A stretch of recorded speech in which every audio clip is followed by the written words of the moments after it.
कक्षा 12 प्रयोगात्मक परीक्षा रसायन विज्ञान के पाठ्यक्रम के बारे में आप जान लीजिए। प्रयोगात्मक परीक्षा रसायन विज्ञान का पाठ्यक्रम 2 भागों में बटा हुआ होता है। एक बाह्य मूल्यांकन 15 अंक का और दूसरा आंतरिक मूल्यांकन 15 अंक का। बाह्य मूल्यांकन बाह्य परीक्षक महोदय आएंगे और वो अपनी परीक्षा संपादित कराएंगे। बाह्य मूल्यांकन के अंतर्गत गुणात्मक विश्लेषण, आयतनमितीय विश्लेषण, विषय वस्तु आधारित प्रयोग और मौखिक परीक्षा होती है। गुणात्मक विश्लेषण 4 अंक का होता है।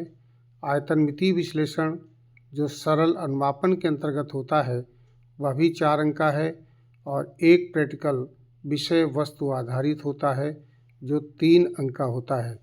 इसके अलावा 4 अंक की मौखिक परीक्षा होती है। ठीक इसी प्रकार से आंतरिक मूल्यांकन जो आपके विषय अध्यापक द्वारा किया जाएगा वह भी 15 अंक का होता है। विषय अध्यापक द्वारा प्रोजेक्ट और उसी पर आधारित वाइवा लेते हैं, वो 8 अंक का होता है तथा सत्रीय कार्य यानी कक्षा रिकॉर्ड 4 अंक का होता है और विषय वस्तु आधारित प्रयोग 3 अंक का होता है। इस प्रकार से यह भी मूल्यांकन 15 अंक का होता है। तो बाह्य मूल्यांकन और आंतरिक मूल्यांकन कुल 30 अंक होते हैं। 30 अंक में से 10 अंक पाना अनिवार्य होता है। जो व्यक्तिगत छात्र होते हैं, प्राइवेट छात्र होते हैं, उनके रिकॉर्ड के स्थान पर 4 अंक की मौखिक परीक्षा होती है। प्रायोगिक परीक्षा में जो बाह्य परीक्षक द्वारा प्रयोग संपन्न कराए जाएंगे उसके अंतर्गत पहला आता है गुणात्मक विश्लेषण। जब हम गुणों के आधार पर किसी लवण या मिश्रण का विश्लेषण करते हैं तो उसे गुणात्मक विश्लेषण कहते हैं। गुणात्मक विश्लेषण के अंतर्गत एक धनायन और एक ऋणायन अर्थात एक क्षारीय मूलक और एक अम्लीय मूलक की पहचान करना होती है। क्षारीय मूलकों के अंतर्गत lead, copper, arsenic, aluminium, iron, manganese, nickel, zinc, cobalt, calcium, strontium, barium, magnesium और अमोनियम क्षारीय मूलक होते हैं। जबकि ऋणायन या अम्लीय मूलकों के अंतर्गत carbonate, sulphide, sulphite, sulphate, nitrite, nitrate, chloride, bromide, iodide, phosphate, oxalate और एसीटेट मूलक दिए जाते हैं। आयतनमितीय विश्लेषण के अंतर्गत मानक विलयनों के विरुद्ध पोटेशियम परमैंगनेट विलयन का अनुमापन कर इसकी सांद्रण या मोलरता ज्ञात करना होता है। छात्रों से मानक विलयन स्वयं पदार्थ तुलवाकर बनवाया जाता है और ये पदार्थ ऑक्जेलिक एसिड होगा या फिर फेरस अमोनियम सल्फेट होगा। तीसरा प्रयोग विषय वस्तु आधारित प्रयोग होता है जिसके अंतर्गत क्रोमेटोग्राफी होती है या फिर कार्बनिक यौगिकों में उपस्थित क्रियात्मक समूह का परीक्षण करना होता है। कार्बनिक यौगिकों के समूह के परीक्षण के अंतर्गत एल्कोहलिक और फिनालिक OH समूह, एल्डिहाइड समूह, कीटोनिक समूह, कार्बोक्सिलिक एसिड समूह, अमीनो समूह यानी कि ये प्रारंभिक समूह होते हैं। इसके अलावा शुद्ध अवस्था में कार्बोहाइड्रेट, वसा और प्रोटीनों को दिए गए खाद्य पदार्थों में उपस्थित की जांच करना होता है। और इसी का तीसरा पार्ट सरफेस केमिस्ट्री या सतह रसायन में से दिया जाता है। एक द्रव स्नेही और एक द्रव विरोधी साल का निर्माण करना होता है। द्रव स्नेही साल के अंतर्गत स्टार्च, गोंद तथा अंडे की एल्बुमिन जिसे जर्दी कहते हैं, जबकि द्रव विरोधी साल के अंतर्गत एल्युमिनियम हाइड्रॉक्साइड, फेरिक हाइड्रॉक्साइड, आर्सेनियम हाइड्रॉक्साइड या फिर तैयार की गई साल का अपोहन यानी डायलिसिस कैसे होती है। पायसी कारक पदार्थों का विभिन्न तेलों के पायसों, पर स्थिरीकरण के प्रभाव का अध्ययन करना होता है। इनमें से कोई एक प्रयोग आपको दिया जाएगा। जबकि आंतरिक मूल्यांकन का पाठ्यक्रम अकार्बनिक यौगिकों का विरेचन, जिसमें कि द्विक लवण के अंतर्गत फेरस अमोनियम सल्फेट अथवा पोटासेलम, जिसे फिटकरी कहते हैं, दूसरा पोटेशियम फेरिक ऑक्जेलेट का निर्माण। दूसरा पाठ होता है कार्बनिक यौगिक का विरेचन में कोई एक दिया जा सकता है, जैसे कि एसिडल्डिहाइड, डाइबेंजल एसीटोन, पैरानाइट्रो एस्टेनिलाइड और एनिलीन एलो या 2-नेप्थेनिलीन रंजक।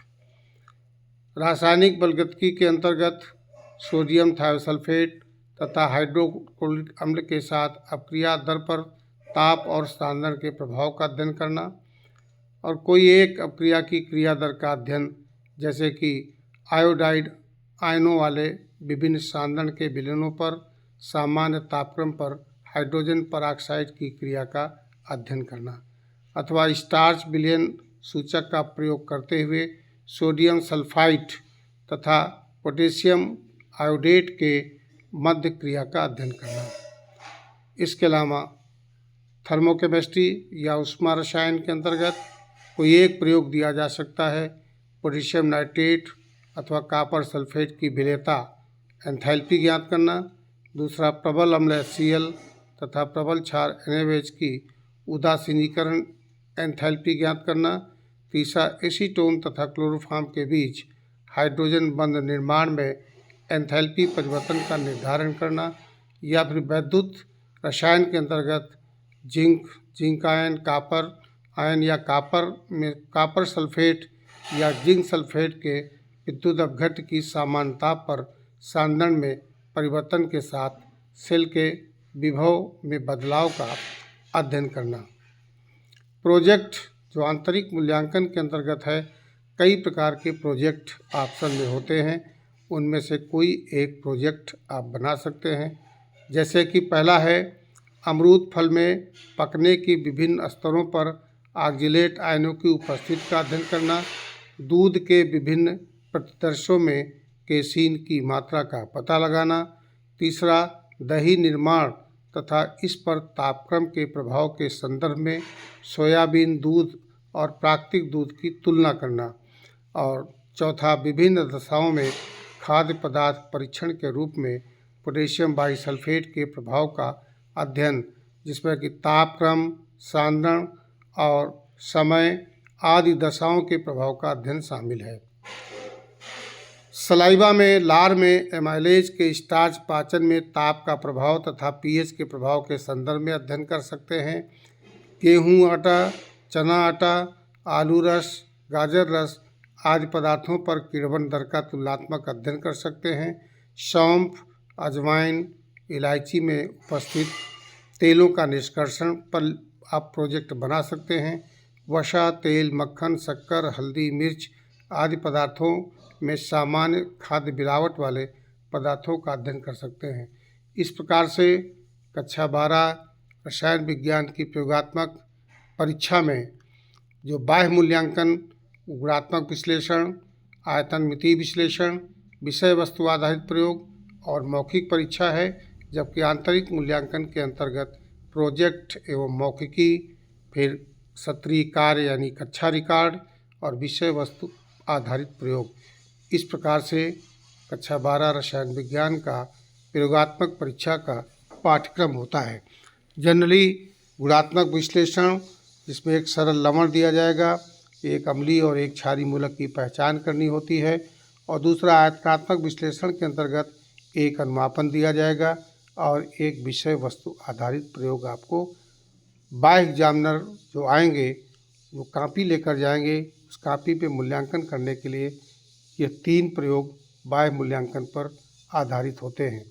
अब हम अगले ऑडियो नोट्स के माध्यम से गुणात्मक विश्लेषण अर्थात अम्लीय और क्षारीय लवण की पहचान कैसे करते हैं और उसे प्रैक्टिकल कापी में किस प्रकार लिखा जाएगा, ये बताने का प्रयास करेंगे। आशा है आपने रसायन विज्ञान के प्रयोगात्मक परीक्षा में बाह्य मूल्यांकन और आंतरिक मूल्यांकन के पाठ्यक्रम को भली भांति समझ लिया होगा। अब इसे प्रैक्टिकल कॉपी में कैसे लिखना है, इसे हम एक एक करके समझाने का प्रयास करेंगे। अगले ऑडियो नोट्स का इंतज़ार करिए। धन्यवाद।